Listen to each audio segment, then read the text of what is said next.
அனைவருக்கும் வணக்கம். கடவுளே ஒரு தப்பு பண்ணிட்டாரு அப்படின்னு சொன்னா கேட்பீங்களா? மனுஷன உண்டாக்குனது தான், உருவாக்குனது தான்ப்பா. கடவுள் வந்து நான் நெறைய சின்ன வயசுலலாம் யோசிப்பேன். கடவுள் வந்து இருக்காரு. கடைசி உலகத்த உருவாக்குறதுக்கு முன்னாடி என்ன இருந்துச்சு? சரி ஸ்பேஸ் இருந்துச்சு. எல்லாம் பிட்ச் பிளாக் டார்க்கா இருந்துச்சு. அதுக்கும் முன்னாடி என்ன இருந்துச்சுன்னு யோசிப்பேன். தல வலிக்கும். யார்ரா ஒண்ணுமே புரியாது. நெறைய நீங்க ரொம்ப யோசிச்சு பார்த்துருக்கீங்களா? லைக் கடவுளுக்கும் முன்னாடி எதா இருக்கும்? இந்த யூனிவர்ஸ்க்கும் வெளிய என்ன இருக்கும்? அந்த மாரிலாம் யோசிச்சு பார்த்துருக்கீங்களா? ஸோ வந்து அந்த மாரிலாம் யோசிப்பேன். இப்போ இது இந்த தியாலஜிக்கல் ரிசர்ச்லாம் படிக்கும்போது என்ன சொல்றாங்கன்னா, அவங்களுக்கே ஆன்சர் தெரியல. சயின்டிஸ்ட்கே யாருக்கும் ஆன்சர் தெரியல. என்ன ஆன்சர் அப்படின்னா, ஒன்லி ஆன்சர் வந்துட்டு கடவுள் வந்துட்டு is eternal, God is eternal அப்படின்றாங்க. அதாவது கடவுள் வந்து இதுக்கு முன்னாடி இருந்தார், இனிமேலும் இருப்பார், இப்போவும் இருக்கிறார். காட் இஸ் எட்டர்னல் அப்படின்னு சொல்லி முடிச்சிடறாங்க. நீங்கள் எந்த ரிசர்ச் எடுத்து போட்டாலும் இதான் மேக்ஸிமம். அப்போ கடவுளுக்கும் முன்னாடி ஏதாவது ஒரு காலகட்டம் இருந்துச்சா அப்படின்னு ஒன்று யோசிக்கிறா உங்களுக்கு ரொம்ப தலைவலிக்கும். அதை பிக்சரைஸ் பண்ணி பார்த்தீங்கன்னா ரொம்ப தலைவலிக்கும். இந்த மாதிரி எதுக்கு யோசிச்சு பைத்தியக்காரன் ஆகிட்டு விடுங்க. இப்போது நம்ம மேட்ருக்கு வருவோம். ஸோ ஜெனசிஸ் 1ல் என்ன நடக்குது அப்படின்னா, பேசிக்காக கடவுள் வந்து எல்லாத்தையும் உருவாக்குறாரு. இந்த காடு, மலை, மேடு, அதாவது வந்து எர்த்து வந்து ஃபார்ம்லெஸ்ஸாக இருக்கான், ரொம்ப இருட்டாக கியாட்டிக்காக இருக்கான். அங்கே வந்து லெட் தேர் பி லைட்னு லைட்டை உருவாக்குறாரு. அதுக்கப்புறம் வந்து இந்த காடு, மலை, வானம் எல்லாமே, தண்ணி எல்லாமே உருவாக்குறாரு. எல்லாமே தண்ணிக்குள்ளே போகிற மீன் எல்லாமே உருவாக்குறாரு. உருவாக்கிட்டு அப்புறம் மனுஷனை உருவாக்குறாரு. மனுஷனை மட்டும் ரொம்ப யூனிக்காக உருவாக்குறோம். எல்லாமே ரொம்ப சந்தோஷமாக ஃபீல் பண்ணணும். நம்மளாம் வந்து ரொம்ப ஸ்பெஷல். நம்மளாம் வந்து ரொம்ப காட் வந்து அவரோட ஓன் இமேஜில் க்ரியேட் பண்ணதான் வந்து எல்லாத்துலேயும் ஆனால் வந்து எல்லாத்துலேயுமே சொல்கிறாங்க. ஆனால் நம்ம அதை பற்றி அவ்வளோவா யோசிக்கிறதே இல்லை.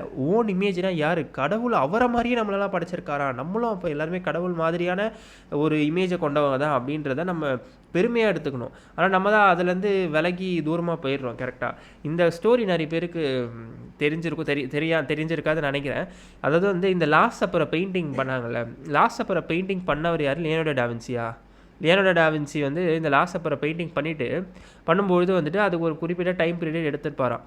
அப்போ வந்து ஃபஸ்ட்டு வந்து ஜீசஸை தான் வரைவாராம் அந்த லாஸ்ட் சப்பரில். அந்த லாஸ்ட் சப்பரை ஜீசஸை வந்து ஒரு ஆளை கூப்பிட்டு வந்து ஜீசஸாக நடிக்க வச்சு பெயிண்ட் பண்ணி முடிச்சிட்டாரு. அதுக்கப்புறம் அந்த ஆளை சரி போப்பா அப்படின்னு சொல்லி வேறு ஆளுங்களை கூப்பிட்டு டிசைபிள்ஸ் எல்லாரையும் வரைஞ்சி முடிச்சிட்டாரு.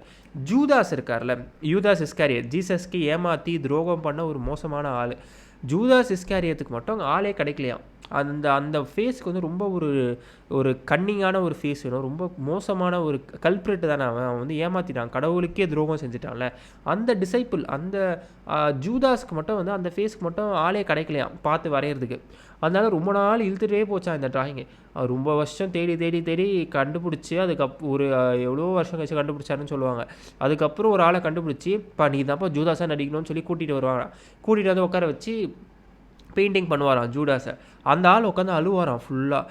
ஏன்பா அழுகுற அப்படின்னு கேட்கும்போது பார்த்தீங்கன்னா வந்து நம்மளாம் என்ன நினைப்போம், நான் என்ன ஜூதாஸாக வந்து நான் ஜூதாஸாக ஃபீல் பண்ணுறேன், கடவுளை துரோகம் பண்ணிட்டேன்னு சொல்லி ஃபீல் பண்ணுறேன்னு சொல்லி கிரிஞ்சாக ஏதாவது சொல்லுவான் போல் அப்படின்னு நினச்சேன் நான்.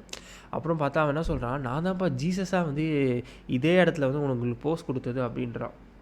உங்களுக்கு புரியுதா? அப்போ இத்தனை வருஷத்தில் வந்துட்டு அதே ஆள் வந்து வாழ்க்கை வந்து அவனை அவ்வளோ மோசமானவனாக மாற்றிருச்சு. வாழ்க்கை வந்து அவனை வந்து வாழ்க்கை வந்து அவனை வந்து ரொம்ப கொடூரக்காரனாக பார்க்குறதுக்கு ரொம்ப மோசமானதாக மாற்றிருச்சு. அப்போ இந்த உலகத்தில் இருக்கிற இந்த வாழ்க்கையை சுற்றி இருக்கிற விஷயங்கள் எல்லாமே நம்மளை அப்படி தான், ஜீசஸ் மாதிரி அழகாக இருக்கிற காடோட இமேஜில் உருவாக்கப்பட்ட நம்மளை ஜூடாஸ் மாதிரி மோசமாக மாற்றுறதுக்கு முயற்சி பண்ணும். ஆனால் நம்ம வந்து அதுக்கெல்லாம் இடம் கொடுக்காம கடைசி வரைக்கும் ஜீசஸ் மாதிரியே இருக்க குழந்தை மனசோடு இருக்கிறதுக்கு முயற்சி பண்ணுவோம். Price the Lord. அண்ட் ஜெனசிஸில் வந்து கடவுளை எல்லாத்தையும் உருவாக்கிட்டு இதுதான் வந்து கதை. ரெகுலராக வந்து இந்த மாதிரியான நல்ல செய்திகள்லாம் பரப்பணும் அப்படின்னு சொல்லி நான் ஆசைப்பட்றேன். இந்த சேனலை வந்து சப்ஸ்கிரைப் பண்ணிக்கோங்க. உங்களுடைய ஃபேமிலியோடு உட்காந்து பார்க்கறதுக்கு நான் ரொம்ப ஆசைப்பட்றேன். அதனால தான் வந்து இந்த வீடியோஸ் எல்லாமே இன்னும் பெட்டரான கண்டென்ட், இன்னும் நல்ல விஷயங்களை வந்து நான் சொல்ல முயற்சி பண்ணுறேன்.